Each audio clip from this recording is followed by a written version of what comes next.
जिस दौर में अमिताभ बच्चन और राजेश खन्ना का बॉलीवुड में कब्जा हुआ करता था, तब उन्होंने अपनी अदाकारी से चुपचाप लोगों के दिलों में खास जगह बनाई। एक दौर तो वो भी आया जब ये कहा जाने लगा कि सिर्फ विनोद खन्ना ही नहीं, ये एक्टर बिग बी और काका के स्टारडम को टक्कर दे सकता है।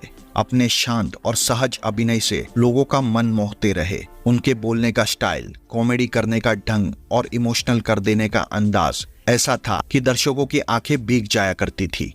अपने इस निराले अंदाज के कारण उन्हें सिचुएशनल कॉमेडी किंग कहा जाता था।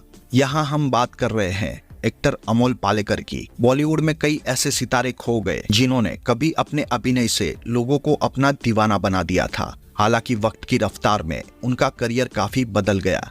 कुछ ऐसा ही हाल 70 और 80 के दशक के मशहूर एक्टर अमोल पालेकर का रहा है। बेहद शांत दिखाई देने वाले इस स्टार के अंदर बहुत घमंड था। इस बारे में उन्होंने खुद कहा था कि उन्हें कई अच्छी फिल्में मिली, लेकिन कुछ को उन्होंने अपने घमंड के चलते छोड़ दिया था। 70 और 80 के दशक में उन्होंने एक के बाद एक कई बड़े स्टार्स के साथ फिल्में की, जिसमें शर्मिला टैगोर, रेखा, परवीन बॉबी, शबाना आजमी, राजेश खन्ना, अमिताभ बच्चन से लेकर धर्मेंद्र, राज बब्बर और संजीव कुमार जैसे बड़े नाम शामिल है। अमोल पालेकर हिंदी के साथ साथ मराठी फिल्मों में भी मशहूर रहे। हालांकि एक वक्त ऐसा आया जब उन्हें फिल्में कम मिलने लगी और धीरे धीरे एक्टिंग से दूर जाने लगे। अपने फिल्मी करियर की जर्नी को लेकर अमोल पालेकर ने बताया था कि ऐसा नहीं था कि वो फिल्में करना नहीं चाहते थे, लेकिन वो किसी से फिल्म मांगना नहीं चाहते थे। एक बार डायरेक्टर बासु चैटर्जी ने उन्हें एक फिल्म ऑफर की थी जो राजश्री के बैनर तले बन रही थी। हालांकि उन्होंने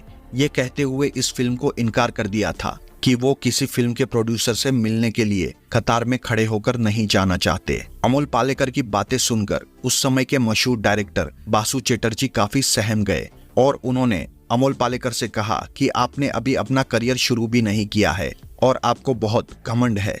इस बात का जवाब देते हुए अमोल पालेकर ने कहा था कि मैं ऐसा ही हूँ। अमोल पालेकर के साथ ऐसा कई बार हुआ था। उन्होंने हमेशा अपने अहंकार को ऊपर रखा और फिल्में छोड़ दी। घमंड में भले वो एक्टिंग से दूर हो गए, लेकिन इसके बाद वो बतौर निर्देशक बनकर दुनिया के सामने उभरने लगे थे। एक निर्देशक के रूप में उन्होंने कई फिल्मों को डायरेक्ट करने के साथ कुछ सीरियल्स का भी निर्देशन किया।